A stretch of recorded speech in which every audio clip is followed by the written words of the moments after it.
السلام علیکم دوستو، آج کی کہانی کی طرف آگے بڑھنے سے پہلے اگر ابھی تک آپ نے ہمارے چینل کو سبسکرائب نہیں کیا تو جلدی سے چینل کو سبسکرائب کر لیں تاکہ ایسی ہی کہانیاں آپ کو وقت پر ملتی رہیں۔ میرے والد صاحب کھاتے پیتے خوشحال گھرانے سے تھے۔ زرعی زمین تھی اور ذاتی مکان تھا۔ اس کے علاوہ شہر میں ایک بڑا جنرل سٹور بھی تھا۔ غرض اتنی آمدنی تھی کہ ہم لوگ عیش و عشرت کی زندگی گزار رہے تھے۔ والد صاحب اکلوتے تھے، کوئی بھائی تھا اور نہ بہنیں۔ دادا دادی وفات پا چکے تھے۔ امی نے ان سے پسند کی شادی کی تھی، اس لیے دھدیال والے امی سے قطعی تعلق کر چکے تھے۔ قریبی رشتہ داروں کا ساتھ نہ ہونے کے باوجود امی جان خوش و خرم زندگی گزار رہی تھیں۔ انہیں اپنے خاندان سے الگ ہو جانے کی کوئی پرواہ نہیں تھی، کیونکہ شوہر کی محبت سے دامن مراد بھرا ہوا تھا۔ کبھی کے دن بڑے، کبھی کی راتیں، وقت سدا ایک سا نہیں رہتا۔ والد صاحب کا اچانک ایکسیڈنٹ میں انتقال ہو گیا۔ ان دنوں ہم سارے بہن بھائی کم سن تھے اور اسکول میں پڑھ رہے تھے۔ ہم 6 بہن بھائی تھے۔ میں سب سے بڑی تھی اور میٹرک کی طالبہ تھی۔ باقی چھوٹی کلاسوں میں تھے۔ جب میری ماں پر بیوقی کا پہاڑ ٹوٹا تو وہ صدمے سے نڈھال ہو کر بستر پہ پڑ گئیں۔ اب مجھ کو گھر دیکھنا تھا اور تعلیم بھی مکمل کرنی تھی۔ ان دنوں میری عمر 16 برس تھی، مگر میں اپنی ہم عمر لڑکیوں سے زیادہ باشعور تھی۔ مجھ کو گھر کے حالات اور والدہ کے دکھوں کا پورا احساس تھا۔ عام لڑکیوں سے مختلف تھی۔ میں اپنی والدہ کو تسلی دیا کرتی تھی کہ ماں گھبراؤ نہیں، میں آپ کی بیٹی نہیں بیٹے جیسی ہوں، بس مجھے تعلیم مکمل کر لینے دو، پھر سب دکھ دور ہو جائیں گے۔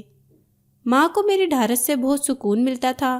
در حقیقت میرے سوا کوئی دوسرا ان کو ڈھارس دینے والا نہ تھا۔ وہ سمجھنے لگی تھی کہ واقعی میری یہ بیٹی گھر کے دکھوں کا مداوا بنے گی۔ میں نے پکا سوچ لیا تھا کہ شادی نہیں کروں گی جب تک میرے بھائی کمانے کے لائق نہ ہو جائیں گے۔ صرف پیٹ کا دوزخ ہی نہیں بھرنا تھا، اپنے بہن بھائیوں کو پڑھانا بھی تھا۔ والد صاحب کے ایک مخلص دوست اس برے وقت میں بہت کام آئے۔ میرے بھائی ابھی چھوٹے تھے، وہ ابو کا سٹور نہیں چلا سکتے تھے۔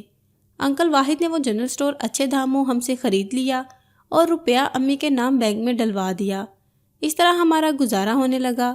جس سال ابو فوت ہوئے میں میٹرک کا سالانہ امتحان نہ دے سکی، کیونکہ امی ذہنی پریشانی کا شکار ہو کر بیمار پڑ گئی تھی۔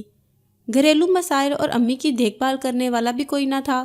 انکل واحد سے بھی میں نے ہی رابطہ کیا کیونکہ جنرل سٹور بند پڑا تھا۔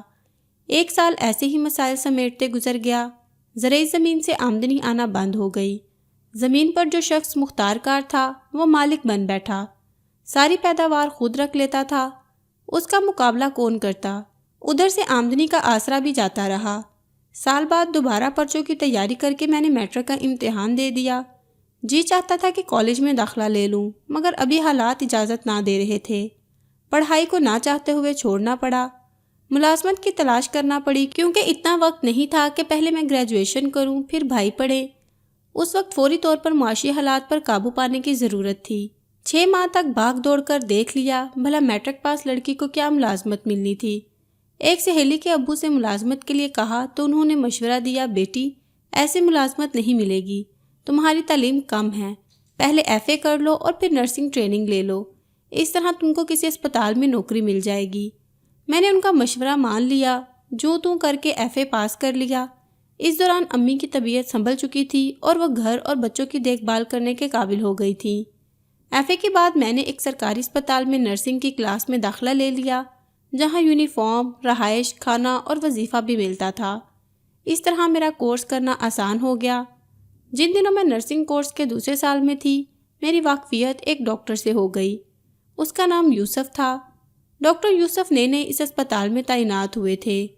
یہ شخص پشاور کا رہنے والا تھا اور کافی خوبصورت تھا۔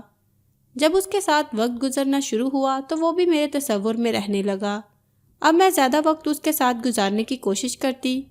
اس کی اور میری ڈیوٹی عرصہ تک ایک ہی وارڈ میں رہی۔ وہ جب مجھ سے بات کرتا تو کہتا، اے کاش مجھ کو تمہاری جیسی شریک حیات مل جائے، تم بہت دلکش ہو، میرا آئیڈیل ہو۔ اس کی باتیں میرے دل پر کیوں نہ اثر کرتی؟ میں ایک سیدھی سادی اور حالات کی ستائی ہوئی لڑکی تھی۔ میں اچھی زندگی کے خواب دیکھنے لگی۔ یوسف نے مجھے کچھ ایسے سبز باغ دکھائے کہ میں ہر دم اس کے بارے میں سوچنے لگی اور میرا دل نرسنگ ٹریننگ سے اٹھ گیا۔ کبھی امی جان سے کہا کرتی تھی کہ اس وقت تک شادی نہ کروں گی جب تک سارے بہن بھائی پڑھ لکھ کر اچھے مستقبل تک نہ پہنچ جائیں۔ لیکن اب امی کو کہتی کہ میں کورس مکمل کرنا نہیں چاہتی، نرسنگ کا پیشہ میرے مزاج کے مطابق نہیں ہے۔ امی جان حالات کے بھنور میں گر چکی تھی، پھر میں ان کی اولاد تھی، ان کو میری خوشیاں عزیز تھیں۔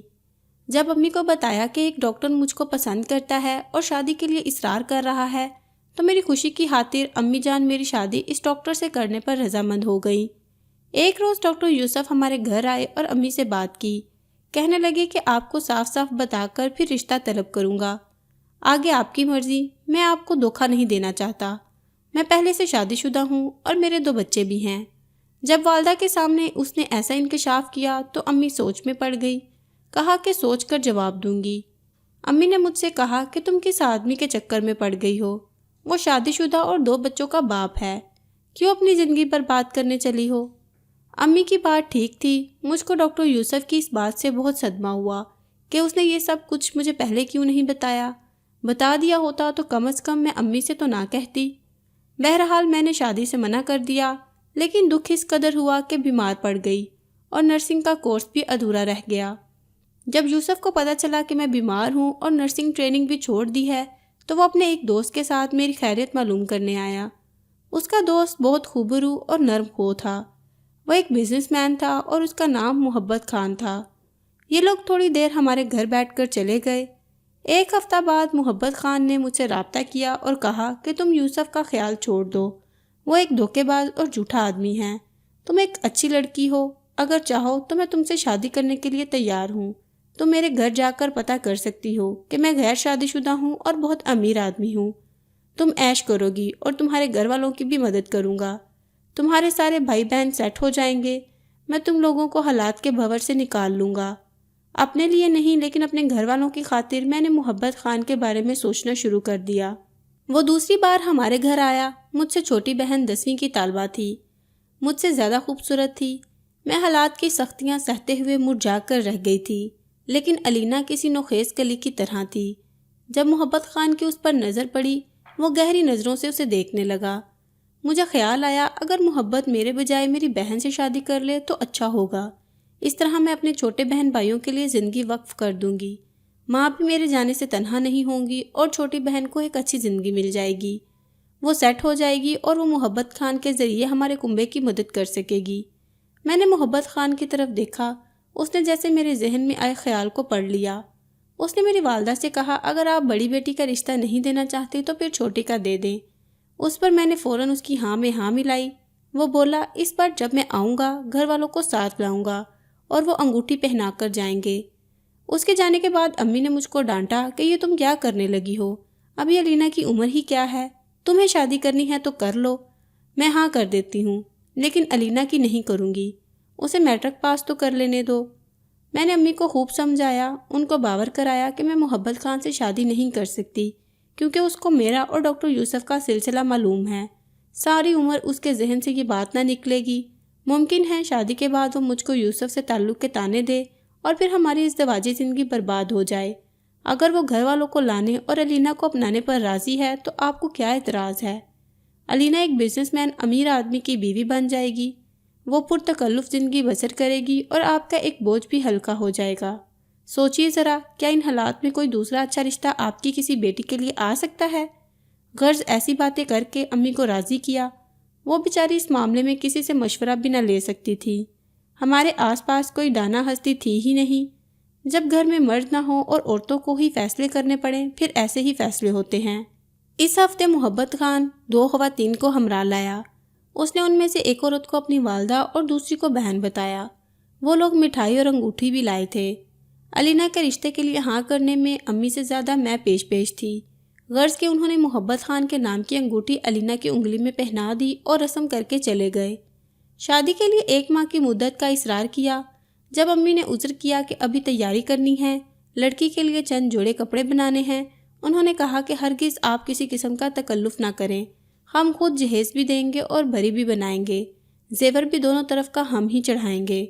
والدہ خوش ہو گئیں کہ شادی کا تمام خرچہ لڑکے والوں نے اپنے ذمہ لے لیا ہے۔ جب شادی کی تاریخ مقرر ہوئی تو محبت خان نے بتایا کہ ان کے ایک قریبی عزیز کی موت ہو گئی ہے، لہٰذا شادی نہایت سادگی سے ہوگی۔ اس طرح وہ 10 اچھے جوڑے کپڑوں کے لائے اور زیورات کے 2 سیٹ بھی چڑھائے اور علینا کو نہایت سادگی سے بیاہ کر لے گئے۔ ایک اہم بات بتاتے چلوں کہ اس سارے معاملے کی خبر یوسف کو نہ تھی۔ محبت خان نے سختی سے منع کر دیا تھا کہ ہرگز اس کو معلوم نہ ہو، ورنہ وہ یہ شادی نہ ہونے دے گا۔ وہ میرا دوست ہے، میں اس کو اچھی طرح جانتا ہوں۔ غریب لوگ جان کر وہ آپ لوگوں کی عزت نہیں کرتا، اور مجھ کو بھی منع کرے گا کہ اتنے غریبوں میں رشتہ داری مت جوڑو، ڈر ہے شادی میں کوئی رکاوٹ نہ ڈال دے۔ ہم نے سادہ دلی سے محبت کی ہر بات کا اعتبار کیا، اور میں نے ڈاکٹر یوسف کو کچھ نہ بتایا، بہن کی شادی کو راز میں رکھا۔ یوں بھی میرا دل یوسف سے خفا تھا، ان دنوں اس سے ملتی بھی نہ تھی۔ خیر شادی کے بعد ہی محبت خان علینا کو لے کر پشاور چلا گیا۔ وہاں سے علینا نے 3-4 بار فون پر بات کی اور ہم سب لوگوں کو اطمینان دلایا کہ آپ لوگ پرسکون رہیں، میں یہاں بہت خوش ہوں۔ واقعی محبت خان بہت امیر آدمی ہے۔ ہم لوگ بہت جلد ہنی مون کے لیے یورپ جانے والے ہیں۔ 1 ہفتہ بعد علینا نے فون کیا، آج ہم روانہ ہو رہے ہیں ہنی مون کے لیے، اور میں آپ لوگوں کو ایئرپورٹ سے فون کر رہی ہوں۔ وہ دن اور آج کا دن، اس واقعہ کو 20 برس گزر چکے ہیں۔ آج تک پھر کبھی علینا کا فون آیا اور نہ اس نے رابطہ کیا، نہ جانے وہ کہاں چلے گئی۔ محبت خان بھی پھر کبھی نہیں آیا۔ جب علینا کے جانے کے بعد 6 ماہ تک اس سے رابطہ نہ ہوا تو میں نے ڈاکٹر یوسف سے رابطہ کیا، تمام احوال بتایا تو وہ پریشان ہو گیا۔ اس نے کہا تم نے مجھ کو پہلے کیوں نہیں بتایا، میں ہرگز تم کو محبت خان سے رشتہ داری نہ جوڑنے دیتا۔ وہ ہمارے شہر کا آدمی ضرور ہے، لیکن وہ ایک اسمگلر تھا، وہ اچھا آدمی نہ تھا۔ اس نے اس طرح پہلے بھی 2-3 شادیاں کی تھی، پہلے مجھے معلوم نہ تھا، لیکن اب کسی نے بتایا ہے کہ وہ یوں ہی شادیاں کرتا تھا اور پھر ان لڑکیوں کو دوسرے ملکوں میں فروخت کر دیتا تھا۔ یوسف کی زبانی یہ سن کر میرے پیروں تلے سے زمین ہی نکل گئی۔ میں مزید تصدیق کی خاطر اس کے پاس چلی گئی۔ اس نے قسم کھا کر کہا کہ یہ سچ ہے۔ محبت خان صرف ضرورت کے تحت اس کے پاس آ گیا تھا۔ وہ اسپتال میں اپنے کسی عزیز کا علاج کرانے آیا تھا۔ جب میں تمہارے گھر عیادت کو آنے کے لیے تم سے فون پر بات کر رہا تھا، وہ پاس موجود تھا۔ اس نے فون پر بات سنی تھی۔ اس وقت میرے پاس گاڑی نہ تھی، تبھی اس نے آفر کر دی کہ چلو میں اپنی گاڑی میں لے چلتا ہوں، لیکن میں نہیں جانتا تھا کہ اس کے دل میں کیا ہے۔ اگر جانتا کہ تم سے رشتہ داری ہو جائے گی تو کبھی اس کو تمہارے گھر لے کر نہ آتا۔ یوسف بیچارہ ہمارے لیے بہت دکھی اور پریشان ہوا تھا۔ اس نے محبت خان کا معلوم کرنے کی بھرپور کوشش کی۔ اسپتال سے چھٹی لے کر امی جان کو ہمراہ لیا اور پشاور لے گیا۔ وہاں سے بس اتنا معلوم ہو سکا وہ اپنے محلے سے نقل مکانی کر گیا ہے، نہ معلوم کہاں چلا گیا ہے۔ امی علینا کے غم میں رو رو کر اللہ کو پیاری ہوئی۔ میری بہن ایسی غائب ہوئی کہ پھر اس کا پتہ نہ چلا کہ زندہ بھی ہے کہ مر گئی۔ محبت خان لڑکیاں بیرون ملک جا کر فروخت کرتا تھا۔ یقیناً اس نے میری بہن کو بھی کسی دور دراز مقام پر فروخت کیا ہوگا۔ اگر اپنے ملک میں ہوتی تو کسی نہ کسی طور بھی وہ رابطہ کرتی۔ اتنی مدت اس معاملے کو گزر چکی ہے کہ ہم پوری طرح مایوس ہو چکے ہیں۔ امی وفات پا گئی ہیں، چھوٹی بہن کی شادی ہو گئی ہے، بھائی بھی پڑھ لکھ کر اچھا کما رہے ہیں، وہ اپنی بیویوں بچوں کے ساتھ خوش و خرم زندگی گزار رہے ہیں۔ ایک میں ہوں کہ جس کو علینا کے غم نے کھا لیا ہے، وقت سے پہلے بوڑھا کر دیا ہے۔ اگر جانتی کہ محبت خان اسمگلر ہے تو کبھی اپنی معصوم بہن کو اس کے حوالے نہ کرتی۔ میں نے محبت خان سے علینا کی شادی یہ سوچ کر کرائی تھی کہ وہ امیر آدمی ہے، ہم کو غربت کے بھنور سے نکالنے میں مددگار ثابت ہوگا، شاید میرے بھائیوں کو بزنس کرا دے۔ کیا خبر تھی کہ علینا اس سوچ کی قربان گاہ پر قربان ہو جائے گی۔ سچ ہے برے حالات خدا ہی بدل سکتا ہے۔